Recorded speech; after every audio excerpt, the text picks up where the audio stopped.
Go'ja o'zbeklar yaxshi bo'lmaydi. O'zbeklar yaxshi bo'lmasligiga sabab borda. Qarang, o'zbeklar oxirigacha olib borishmaydi. Ya'ni 10 kun davolanib bo'ldi, men grijadan qutuldim. Yo'q, grijadan 10 kunda qutulib bo'lmaydi. Grijadan 3 oy, 6 oy, 1 yil, 2 yil mobaynida doimiy, ya'ni qunt kerak unga. Sabr kerak. Odamdan o'sha narsaga qunt qilib, o'shani to'g'ri olib borish kerak, to'xtatmaslik kerak. O'shandagina yo'qoladi. Bu 10 kunda yo'qoladigan narsa emas. 10 kunda og'riqlar kamayishi mumkin, qanchadir og'riqlar yo'q bo'lib, odam o'zini yaxshi his qilishi mumkin, harakatlar yaxshi bo'lishi mumkin. Lekin grija ketdi degani emas.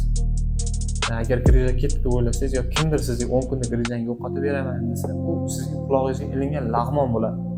O'shaning uchun 3 oy, 6 oy, 1 yil, 2 yilgacha davom etadi.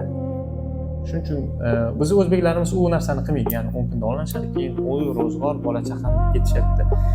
Grij уже esdan chiqib ketadi, qachondir og'rigunicha. Og'riganda yana esiga keladi. Boyagi vrach yaxshi davolamabdi-da, boshqasiga boraman deydi. Boshqasi ham xuddi shu ishni qiladi. Grijada bir yotib olib davolanadigan narsa emas-da. To'g'ri mashqlar qilish kerak. Bitta mutaxassis bilan uchrashib, o'sha mashqlarni ko'rsatib, o'sha mashqlarni u bilan 5-6 kun yoki 10 kun mobaynida to'g'ri qilishni o'rganib, bitta davom ettirish kerak. Shundagina qutulsangiz bo'ladi.